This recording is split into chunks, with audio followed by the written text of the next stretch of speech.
تو تنقید میں نے کوئی تنقید نہیں کرنی، میں بچنا چاہتا ہوں.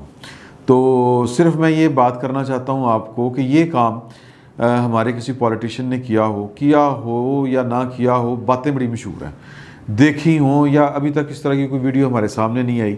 وزیر اعظم کا شاید استحقاق ہوتا ہے کہ وہ اپنے کام کر رہا ہوتا ہے بطور وزیر اعظم والے.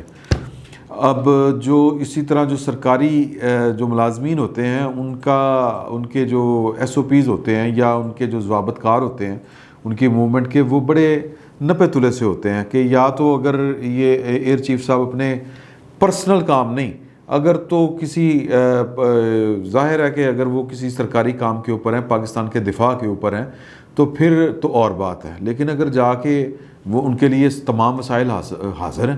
پاکستان میں جتنا پاکستان کی قوم اپنا جو بجٹ ہے، یعنی اپنی کل آمدن کا جو سب سے زیادہ بڑا حصہ جو ہے وہ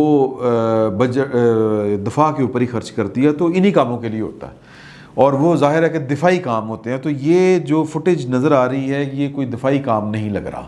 اور پھر اگلی میں آپ کو تصویر بھی یہ شاید آپ نے دیکھ لی ہو یا دیکھ لیں کہ وہ اپنے والد صاحب کی قبر کے اوپر فاتحہ خوانی کر رہے ہیں. تو عمران خان صاحب جو ہیں وہ چیف ایگزیکٹو ہیں اس ملک کے. وہ میرا خیال ہے کہ یہ حق بجانب ہے یہ بات پوچھنے میں کہ یار کہ یہ آپ فاتحہ خوانی کرنے گئے ہیں حضور، یہ ہیلی کاپٹر کے اوپر کس طرح گئے آپ؟ یا تو مطلب پھر وہ ان سے کوئی جواب طلبی ہونی چاہیے. تو عمران خان صاحب کے متعلق جو ہے وہ یہی کہا جا سکتا ہے کہ وہ شاید نیمی پاک کے کام کرنے والوں میں سے ہیں، جتنا بھی وہ کام کرتے ہیں یا جتنا کو کام کرتے ہیں وہ ہمیں نظر بھی آ رہا ہے، بھگت رہے ہیں وہ جو کام کر رہے ہیں. تو وہ ان سے تو یہ توقع نہیں ہے. پھر جب مسئلہ گڑبڑ یہ ہوتا ہے کہ جب اتھارٹی ہوتی ہے نا، جس کے پاس آپ کہہ لیں ہائر یا فائر کا اختیار ہوتا ہے، جب وہ آپ سے آپ کی کارگزاری کا حساب نہ پوچھے تو پھر گڑبڑیں شروع ہو جاتی ہیں. حضور اعلیٰ گڑبڑیں یہ شروع ہوتی ہیں. پھر ہم جیسے جو ہوتے ہیں نا، مطلب 2 ٹکے کے صحافی، وہ پھر بیٹھ کے نا اس پر کرتے ہیں جغد بازی یا پھر اٹھاتے ہیں سوال 2-4. جس طرح میں نے ایک سوال اٹھا دیا کہ یار کہ یہ سارے جو فنڈز، سارے وسائل، سارے ہیلی کاپٹر، سارے جہاز آپ کو حضور اعلیٰ اسی لیے لے کے دیے ہوئے اس قوم نے، اس قوم اتنے پیسے اس لیے خرچ کرتی ہے کہ پاکستان کا دفاع مضبوط رہے اور پاکستان کے دفاع کے اوپر خرچ ہوں. لیکن جب ہیلی کاپٹر جب جائیں گے جناب کے کھانا لاؤ، یا فلانی وہ جو تھی وہ وفد جو تھا، طائفہ جو تھا، وہ جناب اس کو ایک پارٹی کے لیے ادھر سے ادھر موو کرنا ہے، یہ واقعات ہوئے ہوئے ہیں. میں آپ کو ایک بات بتاؤں، مختلف چیزوں کتابوں میں یہ کوٹ ہو چکی ہیں چیزیں. تو پھر جو ہے وہ پھر ہم جیسے لوگ سوال کریں گے نا کہ یار یہ کیا ہو رہا ہے، تو اس کے پھر وہ جو کیا کہتے ہیں کہ جو نتائج ہیں وہ بھی ہم پر ظاہر نازل ہی ہونے ہیں. تو پوائنٹ صرف اس میں یہ ہے کہ ہم تو بڑے آرام سے کہہ دیتے ہیں کہ جی کہ نواز شریف حصہ منگایا کرتا تھا جہاز کے اوپر، پتہ نہیں منگوایا کرتا تھا کہ نہیں منگوایا کرتا تھا. اگر وہ منگوائے کرتے تھے تو یہ بات سامنے آنی چاہیے، کیونکہ عمران خان صاحب جو ہیں ظاہر ہے کہ جب ایک حکومت جاتی ہے تو اگلا مخالف آتا ہے، پھر وہ آپ کے کچے چٹھے کھول کے رکھتا ہے. مثال کے طور پر جب نواز شریف وزیر اعظم تھے تو پھر یہی عمران خان صاحب جو تھے، جب وہ بجٹ بڑھتا تھا وزیر اعظم ہاؤس کا، تو پھر کہتے تھے دیکھو ریسہ کھائی جا رہے ہیں، چاہ بسکٹ کھائی جا رہے ہیں بٹ صاحب، یعنی کہ یہ کشمیری، یہ اس طرح کے تانے دیا کرتے تھے. اور اتنے کروڑ روپیہ چائے پہ خرچ کر دیا، تو اب اپنا وہ حساب ہے کہ خود بھی کر رہے ہیں. تو پوائنٹ میں صرف یہ بتانا چاہ رہا تھا کہ جو سرکاری نہیں، جو عوامی نمائندے ہوتے ہیں، وہ وزیر اعظم ہو، وزیر اعلیٰ ہو، اس کا کچا چھٹا جو ہے وہ اس کا جو سیاسی مخالف ہوتا ہے وہ کھول کے رکھ دیتا ہے. تو لہٰذا لوگ پھر ان کو ووٹ دیں یا ان کو جوتے ماریں یا جو بھی کریں، ان کے ساتھ وہ لوگ حساب پدر کر لیتے ہیں اپنا. ان جیسے جو افسر ہیں نا، ان کے ساتھ عوام حساب سیدھا نہیں کر سکتے ہوتے. عوام تو پوچھ ہی نہیں سکتے ہوتے کہ بھی آپ کہاں پہ ہیں. مطلب آپ پچھلے جو آرمی چیف ہیں ان سے کسی نے پوچھا کہ حضور کے 2 سال کی مطلب وہ ختم ہونے سے پہلے وہ نوکری نہیں کر سکتے تھے آپ. یا پھر یہ بھی کہ پیر مشرف صاحب سے ابھی کسی نے پوچھا ہے کہ جناب کہ آپ کی جو لائف سٹائل ہے دبئی میں وہ کس طرح مینٹین کرتے ہیں آپ، وہ پیسے کہاں سے آ رہے ہیں. یا پھر یہ کہ جو کہہ لیں کہ ایون ہمیں تو یہ جو پچھلے جو تھے ایئر چیف ان کا بھی نہیں پتا کہ وہ کہاں پہ ہیں کہاں پہ نہیں ہیں. تو جو سرکاری ملازم ہوتے ہیں ان کے ضوابط کار جو ہیں ان کے مطابق ہی اگر چیزیں ڈیل کی جائیں تو چیزیں بہتر رہتی ہیں, ورنہ پھر جو ہے وہ ماحول خراب ہوتا ہے. اور ویسے بھی پاکستان میں جو ہے یہ پروٹوکول والا ہی ہے نا جی. چسکا صاحب جو گئے ہیں, یعنی ایئر چیف صاحب کے اپنے والد صاحب کی قبر پہ جانا ہے, یا تو پھر ہے کہ ان کی طرف سے کوئی اس کی آ جائے تردید آ جائے, یا کوئی ٹھیک انفارمیشن آ جائے کہ جی کہ نہیں وہ اصل میں وہ فلاں پوسٹ پہ جا رہے تھے تو راستے میں پڑتا تھا, والد صاحب کی قبر پڑتی تھی تو ایک سٹاپ اوور کیا اور وہ اچھا پھر سمجھ آتی ہے بات. تو اس کی وضاحت آ جانی چاہیے میرا خیال ہے. تو وضاحت مطلب ہمیں تو وضاحت ہی بڑی ہوتی ہے. اسی اگلی گل کدی کوئی پوچھی ہے حضور, کدی کوئی گل نہیں پوچھی. تو یہ جو پروٹوکول والا سین ہے سیکیورٹی کے نام پر, یہ پاکستان کو جس کو کہتے ہیں نا جی ایک مرض ہے پاکستان کا. پاکستان کے جتنے ریاستی منصبدار ہیں وہ الیکٹڈ ہوں یا نان الیکٹڈ ہوں, وہ اس سے بچ نہیں پائے. میں اس کی آپ کو مثال دوں گا کہ نواز شریف صاحب وزیر اعظم نہیں تھے, وزیر اعلیٰ پنجاب ان کے بھائی تھے, اور وہ جاتی عمرہ سے جب نکل کے لاہور کی طرف آیا کرتے تھے تو 3 روٹ سنا ہے کہ لگتے تھے. ایک تو ہم دیکھتے تھے کیونکہ وہ جو روٹ لگتا تھا وہ لبرٹی تک آتا تھا, وہاں سے آگے سے چلا جاتا تھا, تو ہم پوچھتے تھے کہ یہ کدھر روٹ لگ گیا جی, نواز شریف صاحب گزر رہے ہیں. یہ میں حلفاً ایماناً قرآناً آپ کو بتا رہا ہوں. پھر جب کرائم رپورٹروں سے پوچھتے تھے وہ کہتے 3 روٹ لگے ہوں نے, کہ ایک یہ ہے کہ جی کہ جاتی عمرہ سے نکل کے سیدھا جو ہے وہ آپ ٹھوکر پہ جائیں یا اس طرف سے جائیں, یا پھر آپ اس طرف سے آئیں اندر سے جوہر ٹاؤن کی طرف سے یا شوکت خانمہ ہاسپٹل کی طرف سے. مطلب 3 لگے ہوتے تھے. تو وہ مطلب وہ یہ بتایا نہیں جاتا تھا کہ کس روٹ سے جائیں گے. یار سیکیورٹی جو ہے وہ دنیا کی بیسٹ سیکیورٹی وہ ہوتی ہے جو نظر نہ آ رہی ہو, اور یہ ہوتا ہے کہ ایک چسکا کہ جی ہٹو بچو بادشاہ سلامت والا پروٹوکول. تو یہ ہمارے جو ہیں وزرائے اعظم وہ ہوں نہ ہوں, لیکن میں نواز شریف صاحب وزیر اعظم نہیں تھے تب, صرف ان کے بھائی جو ہیں وہ وزیر اعلیٰ پنجاب تھے. ایون بعض اوقات تو مریم صاحبہ کے لیے بھی پروٹوکول اسی طرح کا ہی لگا کرتا تھا.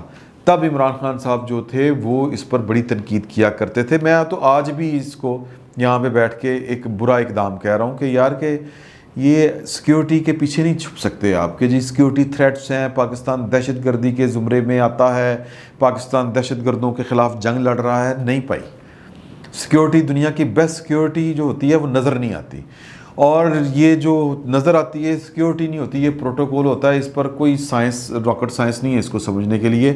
یہ ایک انا کی تسکین ہوتی ہے, اپنے آپ کو عوام سے ذرا ممتاز رکھنا, اور پھر یہ کہ لوگوں میں گھلنا ملنا. مطلب ایک ہوتا ہے نا حاکم بادشاہ, ایک حاکم, وہ والی فیل آتی ہے ہمارے جو بھی. اچھا وہ کیوں آتی ہے, وہ ہمارا سسٹم ہی اس طرح کا ہے. عمران خان صاحب خلاف بولا کرتے تھے, اب آپ خود عمران خان صاحب کے پروٹوکولوں کے جو ششکے ہیں وہ خود دیکھیں. تو یہ ایک مرض ہے جو ہمارے الیکٹڈ لوگوں کو لگ چکا ہے اور پھر آگے ٹرانسفر ہو چکا ہوا ہے. مجھے آج بھی وہ والا سین یاد ہے, میں پتوکی میں تھا اور تب کوئی الیکشن ہونے والے تھے, اور ان دنوں غلام حیدر معین صاحب کی ڈیتھ ہوئی تھی. تو اس وقت جنرل وحید کاکڑ صاحب جو تھے وہ چیف آف آرمی سٹاف تھے.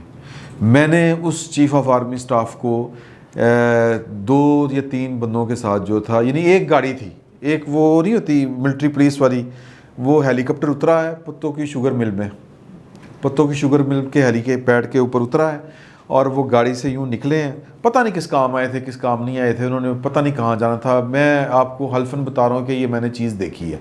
صرف ایک موٹر سائیکل, اور وہ جناب اس پر بیٹھ کے جا رہے تھے. یعنی آگے تھی موٹر سائیکل لگی ہوئی تھی جو ان کو اسکواڈ کر رہی تھی, اور پیچھے ان کی ایک گاڑی تھی. اللہ خیر صلی. یہ میں نے اس وقت کے چیف آف آرمی سٹاف کو دیکھا. پھر ہم نے چیف آف آرمی سٹافوں کے ایک اور میں نے وہ پروٹوکول بھگتا ہوا ہے. میں اسلام آباد میں پوسٹڈ تھا, اور کیانی صاحب چیف آف آرمی سٹاف تھے. ہمارا جو دفتر تھا وہ دنیا ٹی وی کا وہ مارگلا روڈ کے اوپر تھا, اور شالیمار کرکٹ گراؤنڈ بالکل پاس تھی ہمارے نا, وہاں پر سڑک کے پار آپ یوں لگائیں صاحب. تو ہماری گاڑیاں باہر کھڑی ہوتی تھیں پارکنگ میں نا، وہ سائڈ پہ مارگلا روڈ جس نے دیکھی ہے تو اس میں کوئی پارکنگ کا لمبا چوڑا سین نہیں ہے، وہ جو پیلی سی لائن کے آگے آپ کھڑی کر سکتے ہیں، اتنا سا وہ مارجن تھا. تو ہماری وہ روزانہ مطلب گاڑیاں باہر ہی دفتر کے کھڑی ہوتی تھیں. ایک کوٹھی کے اندر دفتر تھا ہمارا، کرائے پہ تھی وہ والی کوٹھی. اب تو دنیا ٹی وی نے اپنی بلڈنگ بنا لی ہوئی ہے. بہرحال تو وہاں پر وہ گاڑی کھڑی ہوتی تھی. دوسرے دن وہاں پر میرا خیال ہے کہ ڈی جی ایس آئی کا کوئی گھر تھا یا کسی اور، آئی ڈونٹ نو، ادھر سے یا پھر وہ گزر کے ظاہر ہے کہ پیچھے سے جاتے تھے پرائم منسٹر ہاؤس یا ایوان صدر، جہاں پہ بھی جانا ہوتا تھا وہ اس طرف سے آتے تھے، پتہ نہیں کیوں. تو شاید روٹی وہی بنتا تھا. تو ہفتے میں ایک دو دفعہ جناب وہ آتے تھے سیکورٹی والے، گڈیاں چکو، گڈیاں اندر. اچھا جی، اندر وہ کتنی پارکنگ ہوتی ہے، اندر گئی ہے، باقی کتنے مرضی لے جاؤ، یہاں پہ گاڑی نہیں کھڑی ہوگی. تو جناب یہ پروٹوکول ہوتا تھا آرمی چیف صاحب کا پروٹوکول ہوتا تھا. اور میں تو ایک دو وفاقی وزراء آرمی چیف کے پروٹوکول کی وجہ سے بست ہوئے تھے، جن میں ایک ڈاکٹر بابر امان تھے، اگر آپ کو یاد ہو. تو وہ گاڑی لے کے چلنے لگے تھے تو وہ اگے انہوں نے سیدھیاں کرنی ہیں بندوقاں. تو حضور اعلیٰ یہ ایک ہے پروٹوکول کی ایک لت اس قوم کو لگ گئی ہے. اور ویسے بھی میں تو قوم کی بات کر رہا ہوں. میں نے اگر ہاسپٹل جانا ہے تو میں پہلے فون کراں گا. میں اپنی بات کر رہا ہوں کہ یار کہ اپنے کسی رپورٹر کو، یار میں جانا ہے ویکسین کرانے، یار میں لینڈ چ نہیں لگنا. تو جدہ جتھے وس چلتا ہے تو وہ یہ والا کام کرتا ہے. تو اس بیماری سے نجات اگر پاکستان کو کوئی دلا سکتا ہے تو وہ ایک شخص ہے، اس کا نام ہے وزیر اعظم. وہ وزیر اعظم مسٹر اے ہو مسٹر بی ہو، اگر وہ خود اس چسکے سے نکلے گا تو وہ اس قوم کو اس جنجال سے، اس وبال سے نکال سکتا ہے. لوگ مر جاتے ہیں یار ایمبولینسوں میں بیٹھے ہوئے، ہمارے پروٹوکول لوگوں کی زندگیاں کھا جاتے ہیں. عورتیں رکشوں میں بچوں کو جنم دے دیتی ہیں. یہ ہمارے سہولت کے تو جو ہے نا وہ صحت کے سہولت یہ تو اتنی ہی ہے. تو اس پروٹوکول سے جان صرف ایک بندہ چھڑوا سکتا ہے، اس کا نام ہے وزیر اعظم پاکستان. اگر خود وہ اس لت کا شکار نہ ہو. اور عمران خان سے یہی توقع تھی اس قوم کی کہ وہ جو گند اس ریاست کو چمٹے ہوئے ہیں، اور وہ جو مطلب کسی بھی نام سے کہ وہ جی سیکیورٹی کے نام پر، وہ دہشت گردی کے خلاف جنگ کے نام کے اوپر، یا کوئی بھی، وہ سارے جو اللہ تلوں سے اگر کوئی جان چھڑا سکتا تھا تو وہ عمران خان تھا. اسی کی یہی توقع تھی. لیکن وہ تو خود اس رنگ میں خود وہ رنگے گئے ہیں. یعنی رانجا کر دی نہیں میں اب پہ رانجا ہوئی، سدو نہیں منتی دو ہیر تے رانجا نہ آکھے کوئی. تو عمران خان صاحب بھی انہی وزراء اعظموں کی طرح کے ہیں جن سے یہ لوگ جان چھڑانا چاہتے تھے. تو اب یہ ہماری قسمت ہے. تو یہ مطلب ایک افسر ہیں جن کی آپ کو ویڈیو دکھائی ہے، اور اس طرح کے بے حساب افسر ہیں. اور یار سی سی پی لاہور نکلتا ہے تو اشارے بند ہو جاتے ہیں، پیچھے کی رہ گئی گل. یعنی جس نے ہماری حفاظت کرنی ہے وہ آپ جو ہے وہ پروٹوکول کے چکروں میں حفاظت کے نام پر پتہ نہیں کس نام کے اوپر یہ ڈرامے بازیاں چل رہی ہیں. تو ایک وزیر اعظم چاہیے، ایک وزیر اعظم جو اپنی ذات پر قانون نافذ کرے اور ہماری ان غیر قانونی اور بسیدہ اور یہ بادشاہوں والی جو ہوتی ہے نا وہ خواہشیں، ان سے جان چھڑائے. یہ ملک جو ہے یہ ریپبلک ہے، یہ اسلامی جمہوریہ ہے، کسی بادشاہ کی جاگیر نہیں ہے. فی الوقت اتنا ہی. بہت بہت شکریہ آپ کو.